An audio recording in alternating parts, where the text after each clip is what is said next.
আসসালামু আলাইকুম রহমতুল্লাহ। বন্ধুরা, আমি ডাক্তার সুমন, হোমিওপ্যাথিক। তো আপনাদের একটা টিপস দিয়েই, যেটা সবার ও সর্বসাধারণের জন্য কাজে লাগবে। সেটা হচ্ছে, এখন বর্তমান সময় আপনার ভ্রমণের একটা সময়। আমরা অনেকেই বেড়াতে যাচ্ছি। বাচ্চাদের ছুটি আছে, স্কুল ছুটি আছে, বা অনেকে কাজের ছুটি পাচ্ছি। শীতকালীন যে বেড়ানোটা। তো এখানে বেড়াইতে মন চায়, কিন্তু ওদিকে আরেকটা কথা, বমি কথা ভেবে আর বেড়াইতে যেতে ভালো লাগে না। তো এটা থেকে আপনার মুক্তি দেবে হোমিওপ্যাথি কেমন একটি মেডিসিন। সেই মেডিসিনটির নাম হলো কোকুলাস ইন্ডিকা।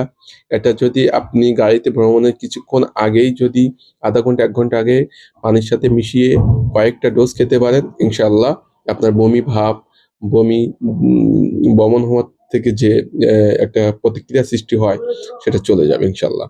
এবং যদি আপনার অস্বস্তি গাড়ির ভিতরেও হয়, আর ২-১ ডোজ খেতে পারেন। ভালো থাকবেন, সুস্থ থাকবেন। সবার ভ্রমণ আনন্দদায়ক হোক। আল্লাহ হাফেজ।